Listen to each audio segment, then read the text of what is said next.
naka xool yi li nga xamante ne moom moo ñu neex lool depuis démb ñu ciy wax te mu jëm ci calebasse d'or bi mu jëm ci li nga xamante ne moom mooy trophée bi man sax xaaral ma laal ko tuuti trophée bi ma xaw ko daal di contempler un tout petit peu bala ñu ciy dugg jàmbaar yi alors RDV c'est très agréable mais bala ñu ciy dugg nañ dem seetaani vidéo bi daal di soit ab raaya ju bees bi nga xamante ni daal nañ ko jébbal groupe Excaf Télécom jaarale ko nag ci télévision bii di RDV.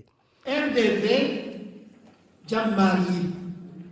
émission jàmbaar yi moom nañu tabb mu nekk émission bi nga xamante ne daanaka moom la askan bi gën a taamu rawatina nag ci ab manifestation bi nga xamante ne ñu ngi koy duppee calebasse d'or 2018. di ab neexal bi nga xamante ne dafa ñëw rek daal di jëmmal liggéey bu am solo bi nga xamante ne RDV mu ngi koy def rawatina nag ci émission bii di jàmbaar yi di émission bi nga xamante ne day fësal liggéey bu am solo bi nga xamante ne daanaka takk der yi ñu ngi koy def ci miim réew ak ci biti naam mérite bi nag mu ngi ñëw ci groupe Excaf Télécom jarale ko ci RDV waaye li ci gën a am solo mooy maanaam liggéey bu am doole bi nga xamante ne équipe bii di wër jàmbaar yi mu ngi koy def bés bu yàlla sàkk rawatina nag njiit bi di Mohamed Ndiaye bi nga xamante ne liggéey bu am solo ak séeréer bu mu def tey ji tax na ba émission bii di jàmbaar yi bokk na ci émission yi nga xamante ne daanaka moom la askan bi gën a taamu ci télévision ci mim réew.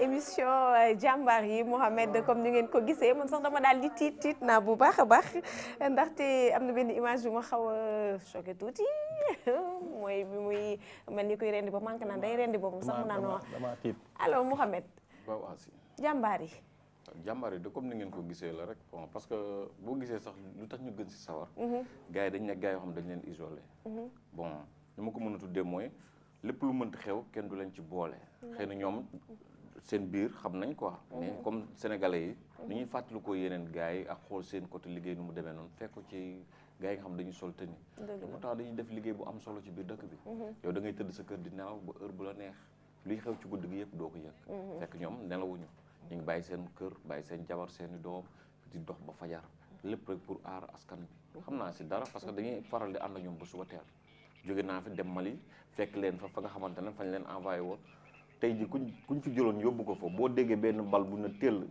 automatiquement da ngay foog na yow dee nga mais pourtant ñoom ñu ngi fa te dañ fay def lu mat ay 12 mois wala 13 mois seen famille sax duñ leen gis xam ñooñu tey ji am na loo xamante ne mérité nañ ko lu raw sax ay émission mérité nañ ko pour Sénégalais yi gën leen xam tey ji ku si summi sa tenue dox si mbedd mi sax yow mën nga ko romb ñàkkal ko fayda wala doo xam sax kii kan la fekk importance bu mu jox dëkk bi ak bëgg bu mu bëgg dëkk bi yow sax bëggoo ko yow yeggu la fa xam ki dem ba joxe bakkanam kii dem guerre di joxe bakkanam kon kooku fi ko Sénégal toll ñun Sénégalais yi yegguñu fa kon donc man pour man mérité nañ lu raw sax émission jàmbaar yi quoi effectivement on nous tue mais on ne nous déshonore pas lu am solo devise boobu mais bi ñuy bal yooyu ñu doon tiré foofu Mali yow foo taxawoon foo newoon non maa ngi woon foofu à côté maa ngi woon si wetu char bi juste et tu suivais en live tu le vivais bien si. mais nan nga tu te sentais comment à l'aise comme ñoom si nekk da ngay dem ba boo loo tam loo miin dem ba surtout nag bu ñu la solee tenue ba nga sol ko da nga yëg sa yow bopp doo gis day mel ni mbër bu wër a bëri bu ngemboo ba taxaw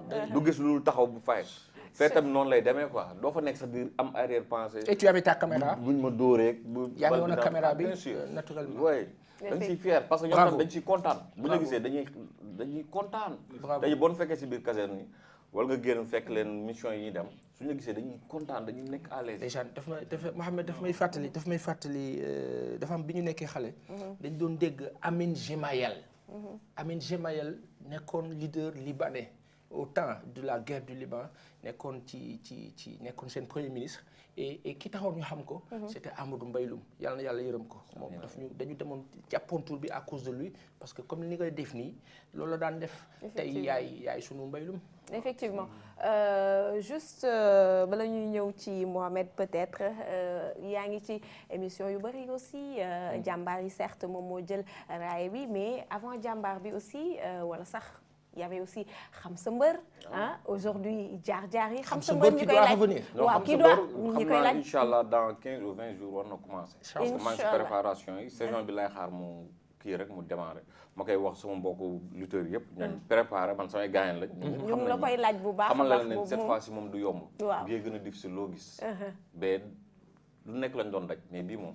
non après à suivre. la Inch'Allah. tout le temps innovation Inch'Allah. léegi jaar yi nag waaw jaar-jaar Boobu tamit moom beneen- boo xoolee tey jii ku si mel ne benn paasan wala aasi gars yi dañuy xëy gis ko ci télé bi xamuñu fu mu jaar nan la def ba yegsi fu mu yegsi day baax nga dem jël ko à base det ba mu amee 8 ans dëgg la. topp ko xool fan la jàngee fan la jaar yan jafe-jafe la jot a am ci àddunaam ba fu mu yegsi tey parce que mënoo xëy gis benn aasi di dawal 4x4 am yor xaalisam nga ne dama bëgg a mel ni moom par force pourtant aasi bu la nettalee fu mu jaar daana toog muy metti du am sax lu mu ndékkee wala du am lu mu lekk mais day baax tey yi nga toog gëmloo ko ñi nga xamante ne dañu foog ne lépp dafa war a jékki-jékki sotti dëgg la bu ñu xoolee loolu suivre ko dañ gën a toog gën a gëm yàlla xam ne ni ki li nga mérité wala lépp lu la see wërsëg balaa ngaa dee di nga si jot loolu mooy créé loolu tax ñu créé émission jaar-jaar bi quoi d'accord xam sa mbër qui revient aussi parce que c'est important li ñu ma koy laaj bëri na ci terrain bi xam sa mbër parce que ñu koy seetaan dafa bëri ñu ko bëgg aussi dafa bëri et ni émission jàmbaar yi amee audience xam sa mbër aussi noonu la amee audience alors ñu ñëw ci Mohamed Abdoulaye Sakho alors Abdoulaye critères de sélection yi c'était quoi critères yi waaw donc critères yi au fait lu ko tax a jóg sax dañuy toog suñu salon yi nous sommes agressés par les contenus télévisuels donc nous sommes dit avec le jury qui est composé de Mamles Camara, de Djibril Gabi Gueye et le jury est composé il y a l'APS aussi qui valide mais ce que nous faisons d'abord c'est dañuy jël ay émissions yu bëri sax politique sociétale et cetera def benn sondage sur les réseaux sociaux pendant 6 mois. Ah, il y a un sondage. Il y a un sondage qui est fait. D'accord. Voilà. C'est les populations qui votent, jugent. Hein, qui jugent, oui.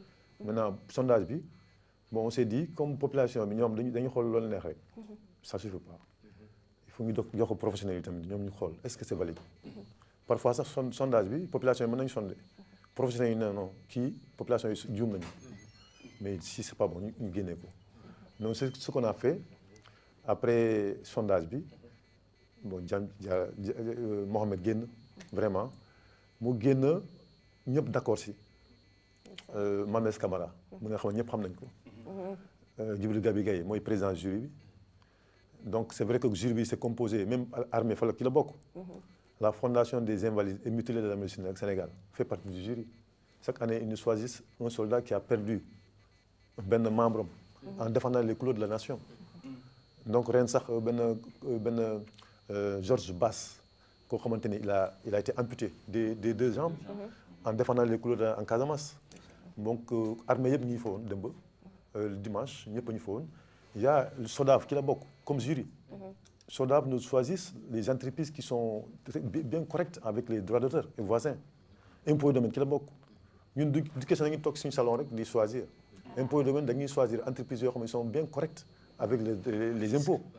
le fisc à part loolu il y a l'international qui fait partie il y a le forum citoyen forum civil yoo xamante ni les mairies les mieux gérées en termes de gestion citoyenne transparence qui sont proches des populations ñoom tamit lañ bokk donc c'est soit bu ngeen gis rek xam leen ni am na entité boo xamante ni spécialisée en ça qui nous choisissent et l'international aussi fait partie nous sommes partout à travers le monde ñooñu tamit dañuy càmbar sénégalais yoo xamante ni vraiment am na njëriñ comme ren États-Unis la ñu am benn lauréat Fongat Invest ñoo xamante ni c'est des Sénégalais qui aident les Sénégalais de l'extérieur à investir voilà, au Sénégal. Il y a aussi la France, les petites gouttes qui a été choisie. Donc pour vous dire, choix au Mohamed bi c'est pas fortuit. Choix la boo xamante ni ñun sax xam ci dara. Sénégalais ñoo exprimé wu. Après professionnels yi validé, APS validé définitivement. D'accord. ñu jox ko raay. D'accord mais pour cette émission là jàmbaar yi ci yow lan moo gënoon déterminant. Voilà ci choix bi. bon lu gën déterminant ci choix bi mooy que jàmbaar yi d'abord militaires yi ay citoyens yi d'abord avant ñu doon armée. et puis lu si intéressant mooy depuis ñu dem ci ñoom ñu ne leen ñun mënuñu uti ay royukaay te armée bokku ci police bokku ci. d'ailleurs je vous entre parenthèses pour la police il y a Amul Yaakaar qui a été choisi.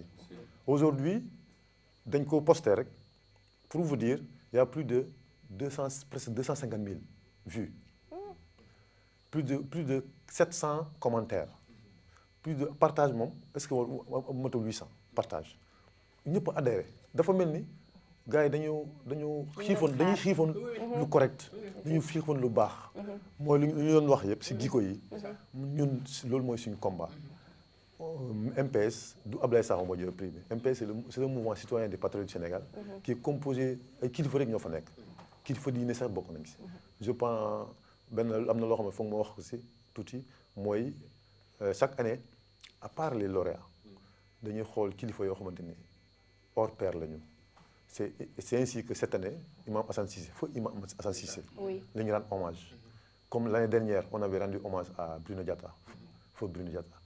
Depuis qu'il m'a reçu au palais amul lu ma njëkk a wax merci de m'avoir. Bruno, vous l'avez honoré de son vivant. De son vivant.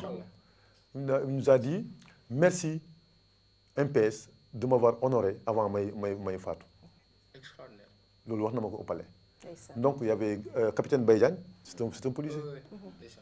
kooku depuis ñu def ko les Nations Unies nous ont invités au centre d'information des Nations Unies à Ouakam, à Almadies, pour vraiment magnifier ce que nous avons fait. Aujourd'hui, je salue au passage ces enfants qui sont aux États-Unis. Donc pour vous dire ce que nous faisons, c'est juste vraiment pour apporter notre contribution. Avant ñuy toog di naan baaxul chaque Sénégalais war na xool comment est-ce qu'il faut faire pour vraiment participer. Donc c'est que alors on critique bien sûr en général programme télévision yi mais c'est une preuve que il y a bien des émissions yoo xamante ne dafay jàngale bu baax a baax. Alors tout de suite de façon symbolique Ablaye Sakho dina jox raaya bi prix bi ki nga xam ne moom mooy Mouhamed Khamsaba, mais en attendant ma laaj ko rek ban Mouhamed bi nga gisee ne yow yaa gagné effet bi lan la def ban santé mu nga am ci saa si. sant yàlla rek avant tout sant Serigne Sall bu wér parce que nit tamit man dama nekk nit boo xamante ne lu may def du ma ci xaar dara lu dul payu yàlla.